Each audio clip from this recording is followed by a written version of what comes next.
Hi friends, আগের ভিডিওতে তোমরা শিখেছিলে লিনিয়ার সার্চ আর বাইনারি সার্চ এবং আরেকটি নতুন আরো ডাইনামিক সার্চ নিয়ে আমি আলোচনা করব বলেছিলাম।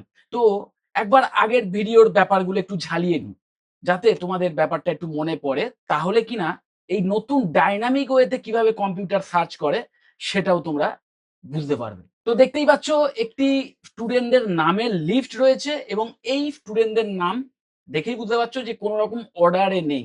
ওকে, মানে হ্যাপাজার্ডলি রয়েছে, কোনো অ্যাসেন্ডিং বা ডিসেন্ডিং অর্ডারে নেই, অ্যালফাবেটিক্যালি নেই।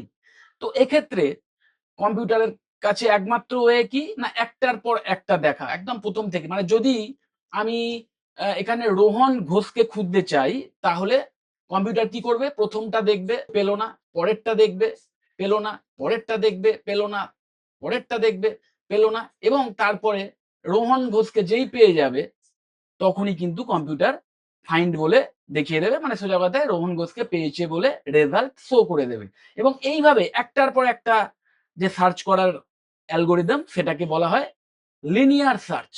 ওকে, এরপরে দেখতেই পাচ্ছ এইখানে সেম নামের লিস্টই রয়েছে, কিন্তু এবারে কিন্তু এটা অর্ডারে রয়েছে, মানে সোজা কথায় অ্যাসেন্ডিং অর্ডারে রয়েছে বা অ্যালফাবেটিক্যালি রয়েছে। তো এক্ষেত্রে কম্পিউটার আরো এফিসিয়েন্টলি একটা ওয়ে ইউজ করতে পারবে যদি তুমি অ্যালগোরিদম সেইভাবে সেট করে দাও যে এই অ্যালফাবেটিক্যালি যেহেতু সাজানো আছে, তাহলে এর সুযোগ নিয়ে আমি আরো এফিসিয়েন্টলি সার্চ করব, তাহলে আরো কম সময় লাগবে। ওকে, এফিসিয়েন্টলি যত সার্চ করার ব্যাপারটা হবে, অ্যালগোরিদম যত এফিসিয়েন্ট হবে, তত আরো ইজিলি কম্পিউটার এটাকে সার্চ করতে পারবে এবং একটা অ্যালফাবেটিক্যালি অর্ডারে নামের লিস্টের মধ্যে থেকে কোনো পার্টিকুলার স্টুডেন্টের নাম খুঁজে বার করা।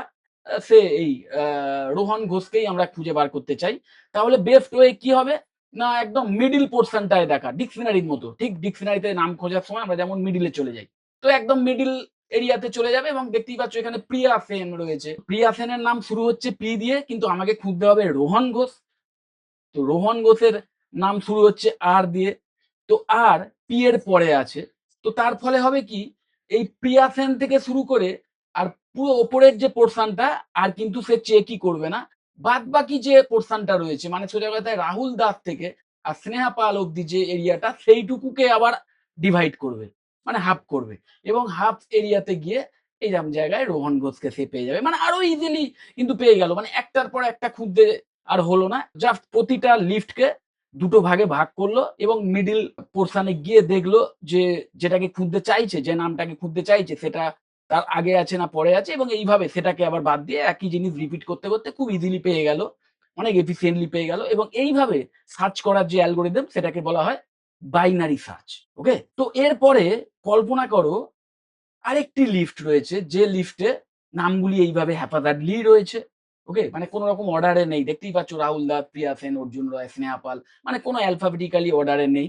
কিন্তু যদি প্রশ্ন করা হয় যে এক্ষেত্রে ওই লিনিয়ার সার্চটাই একমাত্র ওয়ে এবং ওই একটার পর একটা খুঁজতে খুঁজতে রোহন ঘোষকে খুঁজতে হবে, তাহলে তো সময়টা অনেক বেশি লাগবে।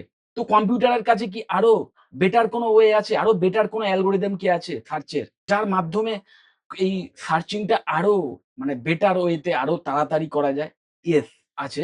সেই সার্চিং এর পদ্ধতিটাকে বলা হয় হ্যাডিং।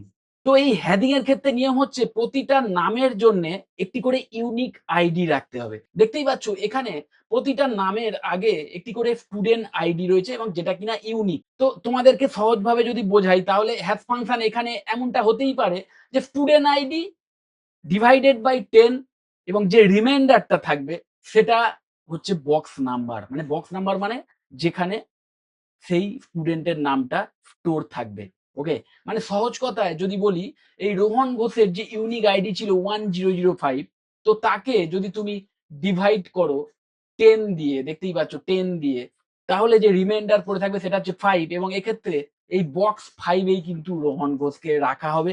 এবং সার্চিং এর ক্ষেত্রেও যখন তুমি সার্চ করতে বলবে না রোহন ঘোষকে, তখন কম্পিউটার আর রোহন ঘোষকে একটার পর একটা খুঁজে বেড়াবে না, তখন সে রোহন ঘোষের এগেনস্টে যে ইউনিক আইডিটি রয়েছে সেই ইউনিক আইডিটাকে দেখে তার উপর ওই হ্যাশ ফাংশন অ্যাপ্লাই করবে, এবং হ্যাশ ফাংশন অ্যাপ্লাই করেই সে পাবে কি না 5, এবং ডাইরেক্ট বক্স 5 এ চলে যাবে।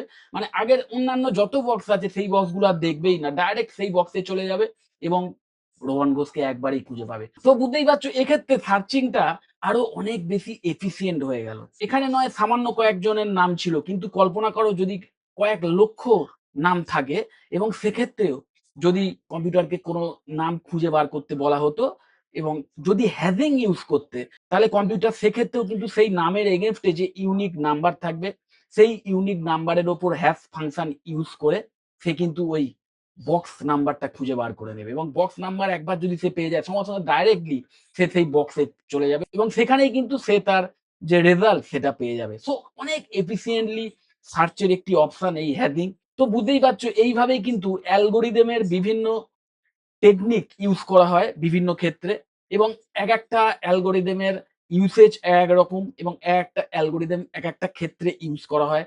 অনেক ক্ষেত্রে লিনিয়ার যে সার্চ যেটা দেখেছিলে যেটা খুব একটা এফিসিয়েন্ট নয়, কিন্তু সেই লিনিয়ার সার্চটাই একমাত্র ওয়ে হয়ে দাঁড়ায়। আবার অনেক ক্ষেত্রে ওই বাইনারি সার্চ ভীষণ এফেক্টিভ হয়। আবার অনেক ক্ষেত্রে এই হ্যাশিং এর মাধ্যমে সার্চ করাটা আরো বেশি এফেক্টিভ হয়ে ওঠে। তো তোমাদের মনে হতেই পারে যে হ্যাশিং যখন এতই এফিসিয়েন্ট তাহলে সমস্ত ক্ষেত্রেই হ্যাশিং কেন ইউজ হয় না? বা এই হ্যাশিং এর মাধ্যমে সার্চ করার ক্ষেত্রেও কি কোনো প্রবলেম আসতে পারে?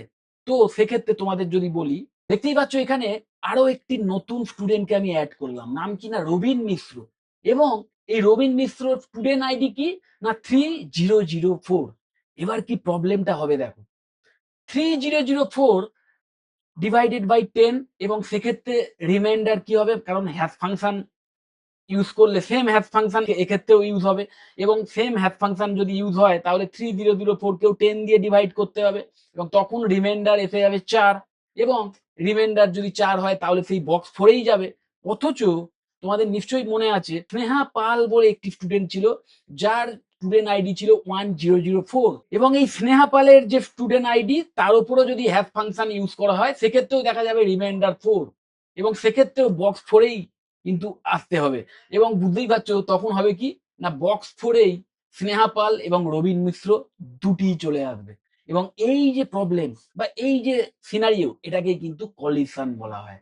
তো বুঝতেই পারছো এই হ্যাশিং যেমন ভীষণভাবে এফিসিয়েন্ট হতে পারে একটা সার্চ করার ক্ষেত্রে, কিন্তু তার সাথে সাথে হ্যাশিং এর কিছু বাউন্ডারি আছে, কিছু লিমিটেশন আছে এবং এই কলিশন যখন হয় তখন সেটাকে কি করে ওভারকাম করতে হয় সেই সমস্ত বিষয় এর পরের ভিডিওতে হয়তো আমরা আলোচনা করব। তো যাই হোক, এই ভিডিওতে আমি তোমাদের যেটা বোঝানোর চেষ্টা করলাম যে অ্যালগরিদমের বিভিন্ন যে টেকনিক সেই টেকনিক কিন্তু বিভিন্ন সিনারিওতে ইউজ হয়। যখন তোমাকে কোনো একটা প্রবলেম দেয়া হবে এবং তার সলিউশনের জন্য কোনো প্রোগ্রাম লিখতে বলা হবে তখন কিন্তু আগে তোমাকে এইভাবেই অ্যালগরিদমের কথা ভেবে নিতে হবে যে তোমাকে কি প্রবলেম দেয়া হয়েছে এবং সেটার যে সলিউশন সেটা কি এবং সেই সলিউশনে যাওয়ার জন্যে বেস্ট অ্যালগরিদম কি হতে পারে এবং সেই অ্যালগরিদম যদি খুব এফিসিয়েন্টও হয় তার কি কি লিমিটেশন আছে সেটাও কিন্তু মাথায় রাখতে হবে। তো এই সমস্ত কিছু বিচার বিবেচনা করে তারপরেই কিন্তু প্রপার অ্যালগরিদম সেট করা উচিত এবং অ্যালগরিদম যত বেটার হবে তত একটা প্রোগ্রাম কিন্তু ভালোভাবে রান করবে। সো তোমাদের আমি বলবো এখন থেকেই তোমরা যারা বিটেক সিএসসির মতো কোর্সে অ্যাডমিশন অলরেডি নিয়ে নিয়েছো বা নেবে বলে ঠিক করে নিয়েছো, এই অ্যালগরিদম শেখা শুরু করো, অ্যালগরিদমের কনসেপ্টটাকে ক্লিয়ার করো। আর মাথায় রাখবে যদি তুমি পাইথন ইউজ করো না কোড করার ক্ষেত্রে, সেক্ষেত্রে এই পাইথনের মধ্যে ইনবিল্ট বেশ কিছু অ্যালগরিদম অলরেডি সেট করা আছে। তো এই হ্যাশিংও তার মধ্যে অন্যতম একটি, কিন্তু এই হ্যাশিং কিন্তু পাইথন অটোমেটিক্যালি করে। ওকে, মানে আলাদা করে তোমাকে হ্যাশ ফাংশন দিতে হয় না। হ্যাশ ফাংশন অনেক ক্ষেত্রেই ইনবিল্ট থাকে। কিন্তু তাও তুমি যদি ইউনিক কোনো প্রোগ্রাম বানাতে চাও, তোমার নিজের প্রয়োজন মতো এফিসিয়েন্ট কোনো প্রোগ্রাম বানাতে চাও, তাহলে কিন্তু তোমাকেই সেই হ্যাশ ফাংশন দিয়ে দিতে হবে। তো সেইভাবেই যদি তুমি চাও যে এমন কোনো প্রোগ্রাম তৈরি করতে যেটা খুব ইউনিক হবে, খুব ইফেক্টিভ হবে, এফিসিয়েন্ট হবে তোমার সিস্টেমের জন্য, তোমার কম্পিউটারের আর্কিটেকচারের সাথে যাতে ম্যাচ খেয়ে সেই প্রোগ্রামটা ঠিকভাবে রান করে, তাহলে কিন্তু অ্যালগরিদম তোমাকেই সেট করতে হবে। সবটাই কিন্তু ওই পাইথনের উপর ছেড়ে দিলে হবে না। ওকে? তো যাই হোক, এই জন্যই আমি তোমাদের বলছি যে আগে অ্যালগরিদমের কনসেপ্ট ক্লিয়ার করো। ভেরিয়াস কাইন্ড অফ যে অ্যালগরিদমস গুলো আছে সেইগুলো শেখো, সেগুলো জানো। এগুলোর মধ্যে অনেক মজা আছে, অনেক ইন্টারেস্টিং ব্যাপার আছে যেগুলো থেকে আমার মনে হয় তোমাদের যেমন কম্পিউটার সায়েন্সের প্রতি ইন্টারেস্ট আরো গ্রো হবে। তার সাথে, সাথে এই যে নলেজ না, এই নলেজ গুলোই কিন্তু ইন ফিউচারে যখন তোমরা ইন্টারভিউ রুমে যাবে, যখন তোমরা প্লেসমেন্ট এর জন্যে কোনো এক্সামে বসবে, তখনও কিন্তু এই অ্যালগরিদমের যে নলেজ সেটা কাজে লেগে যাবে। আর যেকোনো প্রোগ্রাম বা একটা কোনো সুন্দর সফটওয়্যার বানানোর ক্ষেত্রে, একটা ইফেক্টিভ অ্যাপ্লিকেশন বানানোর ক্ষেত্রে কিন্তু এই অ্যালগরিদম ভীষণভাবে ইম্পোর্টেন্ট। ওকে? তো যাই হোক, হয়তো এর পরের ভিডিওতে আমরা অ্যালগরিদম নিয়ে আর কোনো ডিসকাশনে যাব না। আমরা অন্য কোনো টপিকসে যাব, বিশেষ করে আরো মানে বেসিক্সে যাব যে কম্পিউটার কিভাবে জিরো আর ওয়ান তো নিশ্চয়ই শুনেছো কম্পিউটারের বেসিক ভাষা হচ্ছে বাইনারি, জিরো আর ওয়ান। সেই জিরো ওয়ানকে ইউজ করে কম্পিউটার কিভাবে এত জটিল কম্পিউটেশন করে বা এই সমস্ত জটিল কাজকর্ম করে, সেই সমস্ত বিষয় নিয়ে আরো ওভারঅল ডিসকাশন হয়তো এর পরের ভিডিওতে করব। তো যাই হোক, যদি ভিডিওটা ভালো লেগে থাকে অবশ্যই লাইক করো, চ্যানেল যদি সাবস্ক্রাইব না করে থাকো একটু সাবস্ক্রাইব করো আর ভিডিও যত বড় শেয়ার করে দিও। টাটা।